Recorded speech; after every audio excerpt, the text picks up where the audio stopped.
It's certainly difficult to be away from all the folks that you work with day to day. You know, it's kind of like a family. This is a company that talks about its people first. It talks about values. It talks about really, really caring. That is true. When you look at the number of things we were able to accomplish in a pretty short period of time, it's a testament to all the skills and passion at all levels of the company. The first case of a new potentially deadly virus has been confirmed in the United States, and it's right in our own backyard. Given the explosion of the COVID-19 virus in our state and globally, I will sign a statewide executive proclamation later today, temporarily shutting down restaurants, bars, entertainment, and recreational facilities. Well, it really started for us back in February when we were starting to hear early stages about the global pandemic. We went from, first time I'd ever heard the phrase social distancing before, to the entire studio working from home in a matter of a couple of weeks. It was scary. It was kind of chaotic, a lot of uncertainty. We had to rise to this challenge and go from a studio all working in person day to day to working distributed all over the Puget Sound region. We developed a 5-phase plan driven by 5 priorities, and the top priority for us was employee safety. So very quickly it was developing a plan so we could get our employees working remotely and also ensuring that the day-to-day experience of playing Destiny was available for all of our players. Is there anything confusing or unclear so far? No, so far everything has been very clear. Something that's very particular about Destiny is that we do work on Bungie machines to make sure that we keep certain aspects of Destiny secure. And so in order to do that, we had to look at provisioning up to 400 laptops, which was a huge number for us. We have artists, we have designers, we have writers, we have engineers, testers. There's so many different workflows that require specific technology. It's done. The background here got a little microphone set up so that I can record some new stuff for Destiny. IT was the one getting burdened the most. Everybody who was working from home had basically one avenue that they understood, which was put in a ticket. And our queues just blew out of control. Normally, our ticket workload for a month is between 700 and 800 tickets. And in March, it was 1,400 tickets. The IT team was incredible through this. I mean, it was one of those moments where a team that's, often behind the scenes suddenly came front and center. Our guys, they're willing to stay all through the night, and not a complaint out of a single guy. I mean, it's the best team I've ever worked with, and I could not be prouder to stand by their sides. You got it. As we started to get in a position where we were operational day to day, we asked ourselves, well, what can we do locally?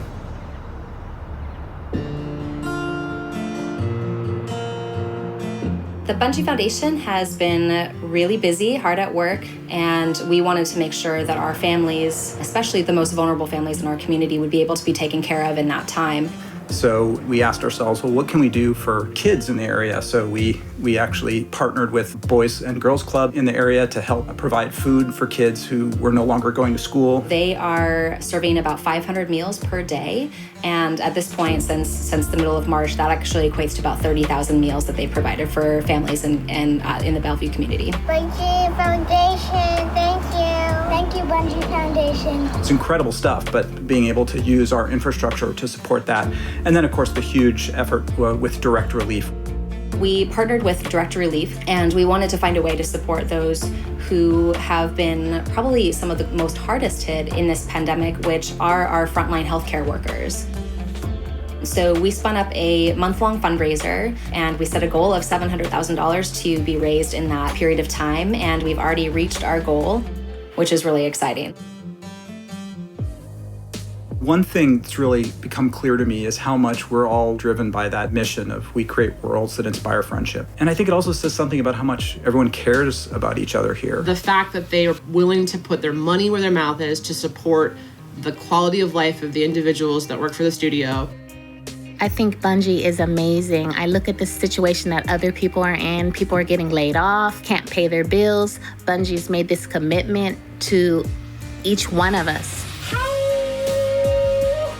I want to say thank you to the entire studio because I had the great privilege to be part of this awesome team and this awesome company. And I can't say enough about that. The thing that I've learned the most from this is doing the right thing and prioritizing people's health and well-being has a rippling effect. I think that we'll see that in the game, and I think we'll see that in the community for years to come.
I'm Mark Noseworthy. I'm the Destiny 2 General Manager.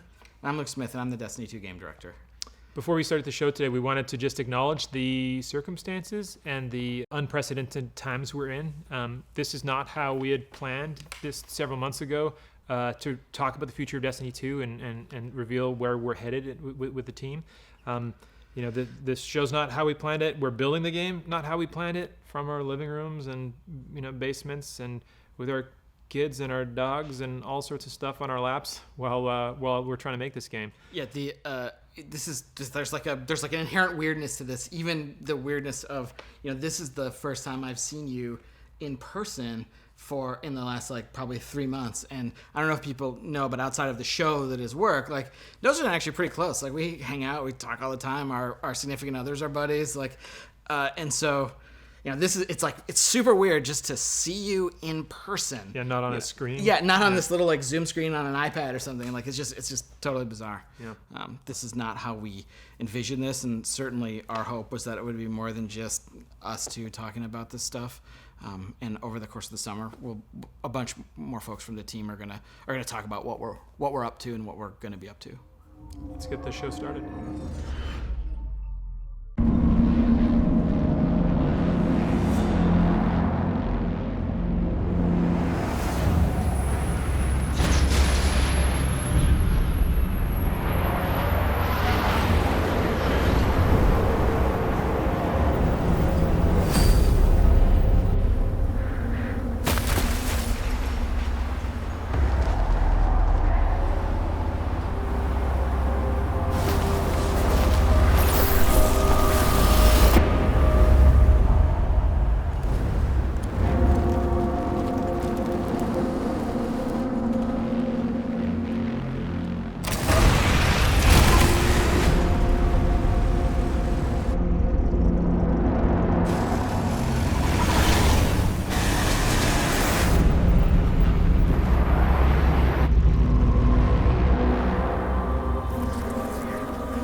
Вот для чего я вас позвала.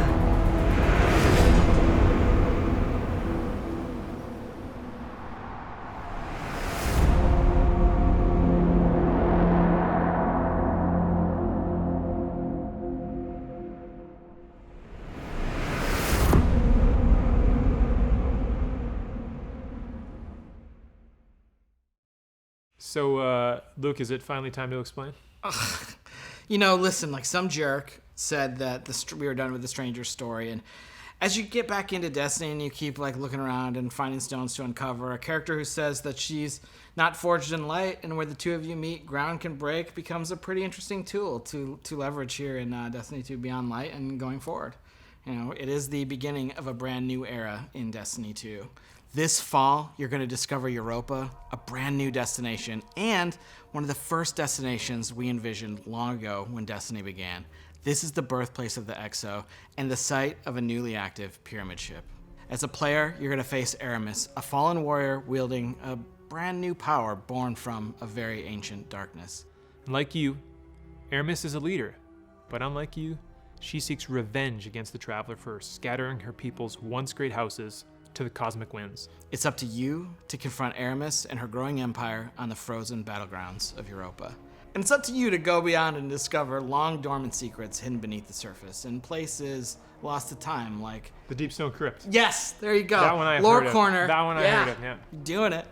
There's a lot more to Europa than you might imagine. And here's your first look at gameplay from Destiny 2 BeyondLight. Where I come from, the darkness won. I have witnessed this firsthand. I refuse to let it happen again.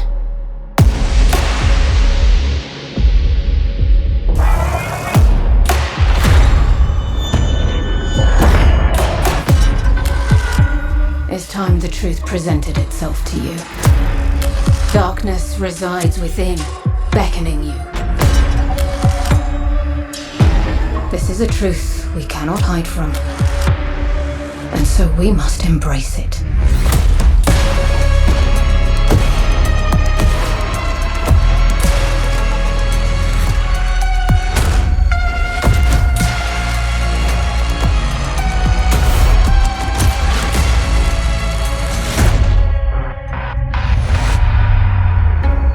The line between light and dark is so very thin.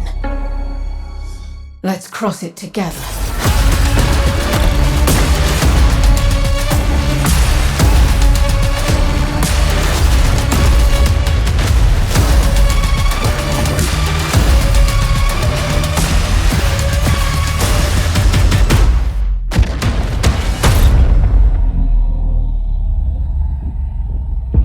I will give these guardians the destruction they crave.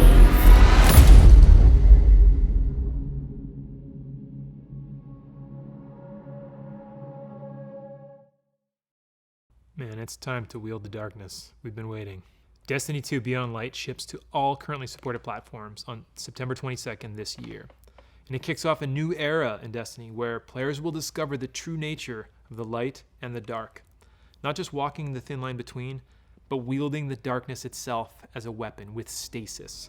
And we did just get like a very brief look at that today. And, you know, obviously we're going to end up showing more throughout the course of the summer. And the other thing is stasis, this new power, isn't just going to be Guardian supers and abilities. It's a brand new damage type. So that means it's going to ultimately sit alongside Solar, Arc, and Void as the first new element we've introduced to the game since the original Destiny release way back in 2014. This is a big deal. Like, it's a big deal to add this to the universe. Like, it changes everything. And it's a lot of work.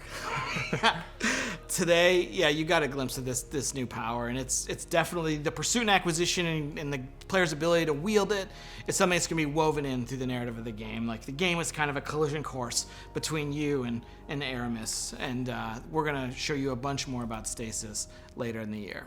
Because though we're excited about what we're delivering this fall, we did say that Destiny 2 BeyondLight was the beginning of a new era. What does that mean? Well, it means that we're thinking about Destiny beyond just any given year and thinking about it over time. And so we want to take a look into kind of the long future of Destiny. But when you want to look ahead, like we're about to do, it all starts back at the beginning.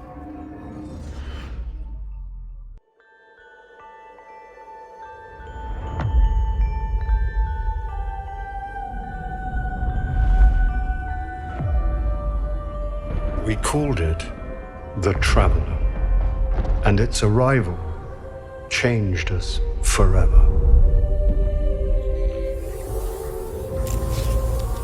Eyes up, Guardian. You must push back the darkness.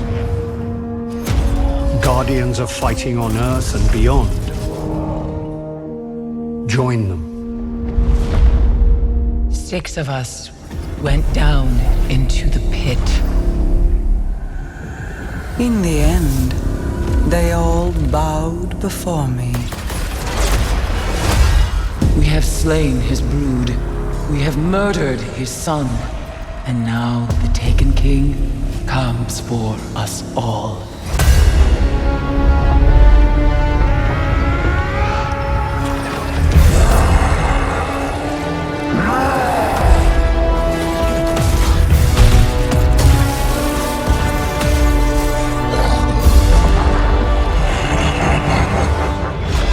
We thought we were indestructible.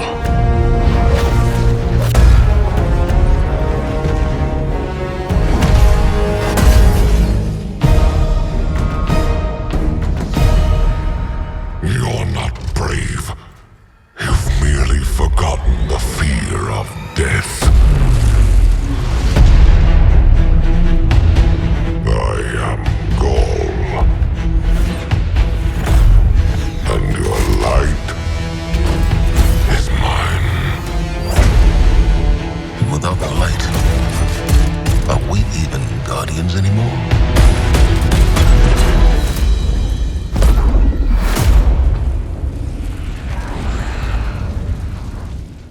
We should have been there. Any last words? I'm coming home, Ace. So, this is to be a reckoning. Free me.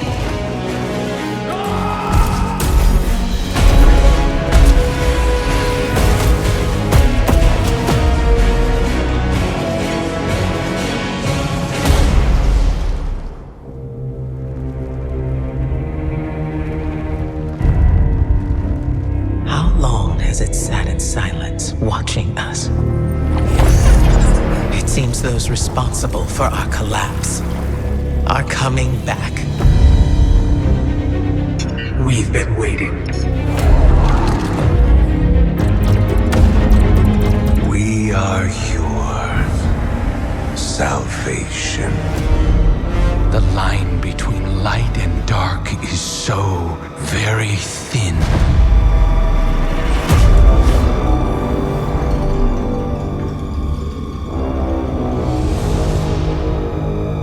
Do you know which side you're on?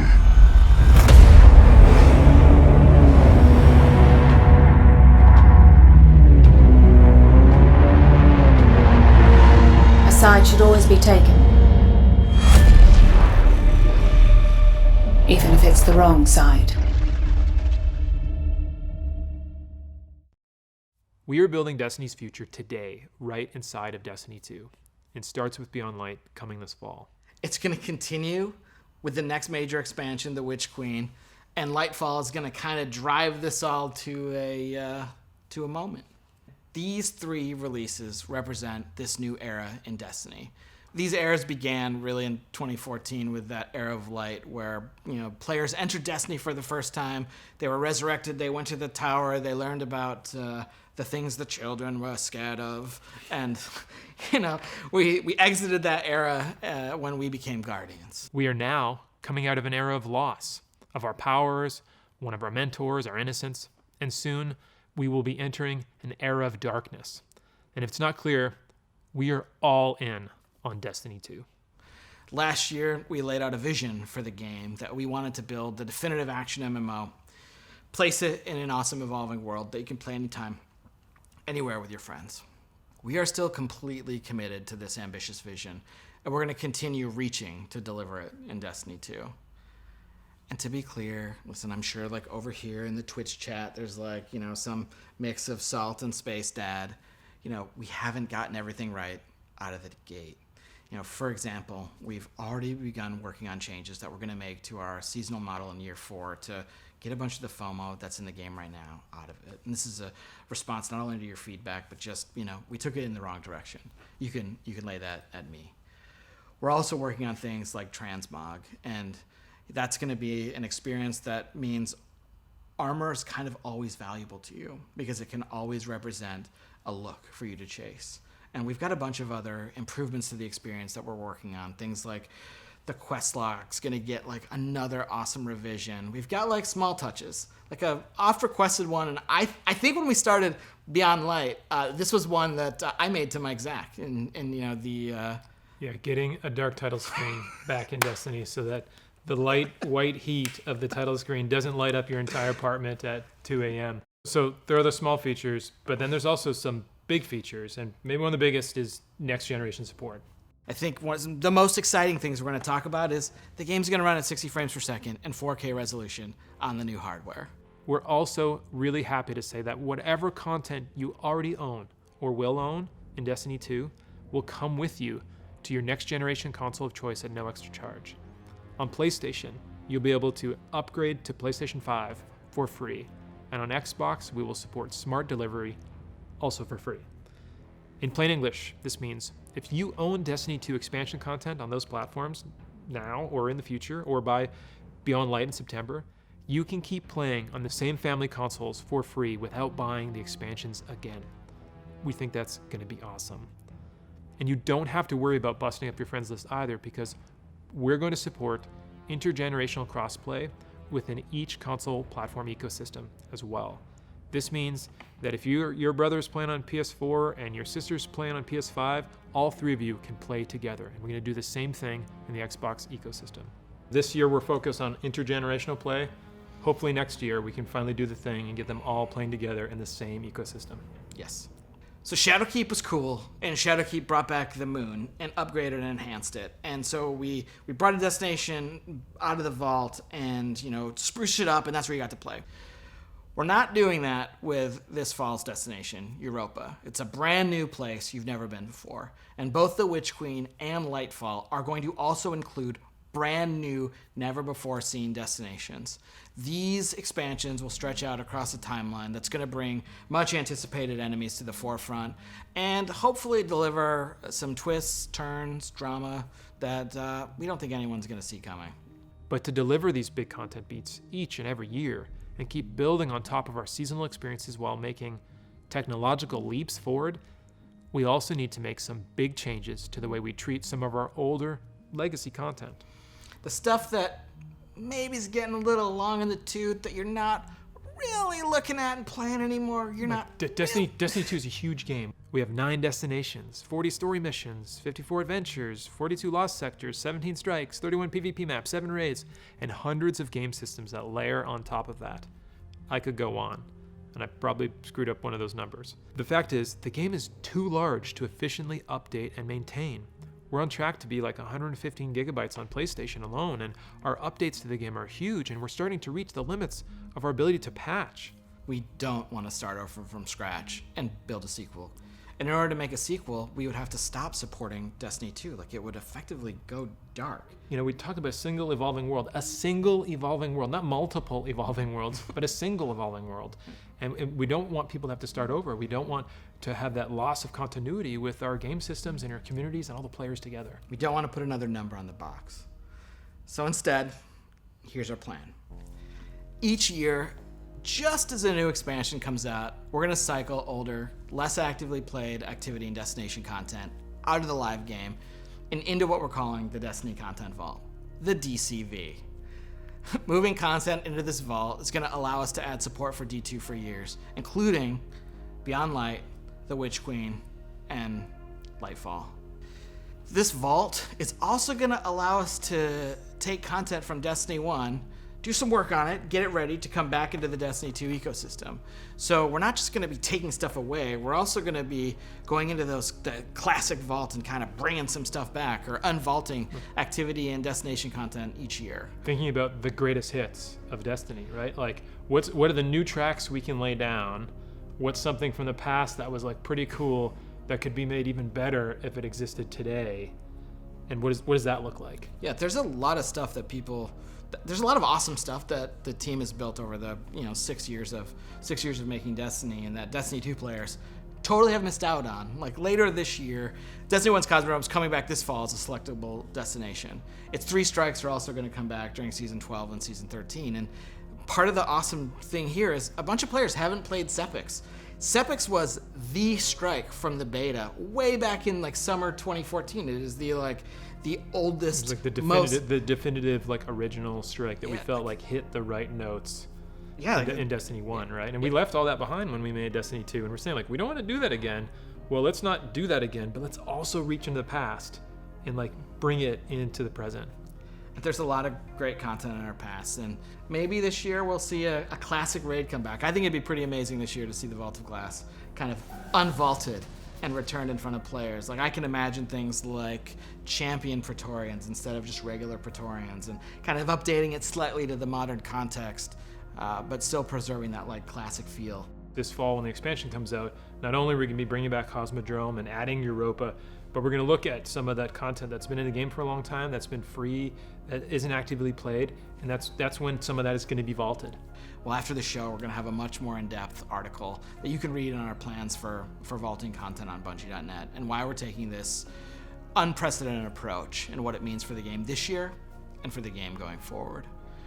We're also going to be conducting a bunch of interviews to answer your big questions, and we will continue the conversation with coverage in our ongoing This Week at Bungie community conversations, as well as there will be a bunch of player support and DPS articles about this all summer long. You know, we've placed a bunch of bets on the Destiny Cosmic board, whether it's the Traveler waking up, whether it's the Stranger dissolving after telling you, you know, there's so much more to explore out there. And so we're going to start to bring a bunch of these threads home, and here's a look at the beginning of those threads coming home to roost this summer in Season of Arrivals.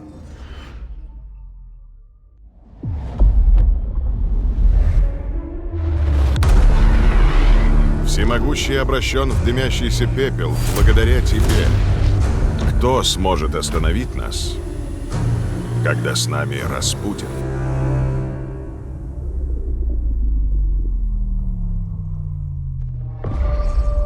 Их тень простерлась от Титана до Меркурия. В чем цель их послания? Предупредить нас? Заманить в ловушку? Единственный способ узнать — услышать его самим.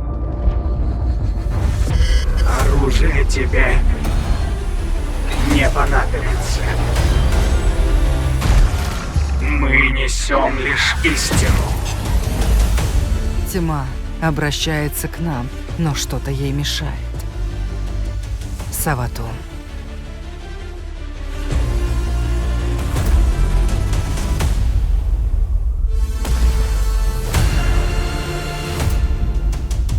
Мы последний рубеж на пути второго коллапса.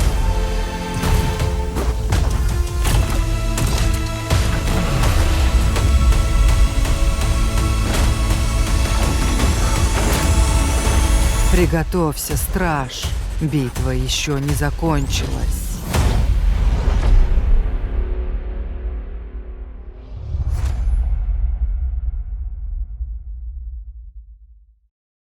So that's the Season of Arrivals, and it starts any minute now at 10 a.m. Pacific.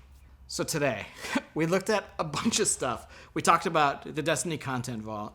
We looked into the past to see kind of how we got to where we are today. We looked into the far future with the Witch Queen and Lightfall. And we also talked about BeyondLight, which is the beginning of a new era in Destiny 2. And if pre-ordering's kind of your thing, like the pre-orders are going to go live today. Like if you're interested, there's some sweet bonuses, and you know that's kind of the summary of the show. If you're excited about the start of BeyondLight and where we're headed, well, the Season of Arrivals, it's kind of like a prelude. You know, it's really setting up that story, and so we encourage you to get in and play. There's one more thing I totally forgot. So today at 5 p.m. Pacific, we're going to launch a brand new dungeon called Prophecy. Prophecy is the dungeon that involves the 9, and that's kind of like all I'm going to say about it, because there's a little bit of business to get to with it, and then we'll wrap. But it's got a brand new set of armor for you to chase. It's got some classic armor for you to chase. It's going to be at a really high power level, which means it's like a solid day's work plus a little bit of skill to summit that mountain. It's free for all players. It's free for all players. And we're going to show you a trailer in just a second. If you don't want to see anything from the dungeon, just click the little red X or like get up and go make an omelet and then come back and the stream will be over and you can play Season of Arrivals in Destiny 2. And I think that's the business side, right? We're like there where we've handled everything. I think it's the time to say thank you all for tuning in and giving us your time today, and just for playing Destiny and being part of this amazing community. It has and it will continue to be a journey. On behalf of everyone at Bungie, please, please, please stay safe out there, and we'll see you soon.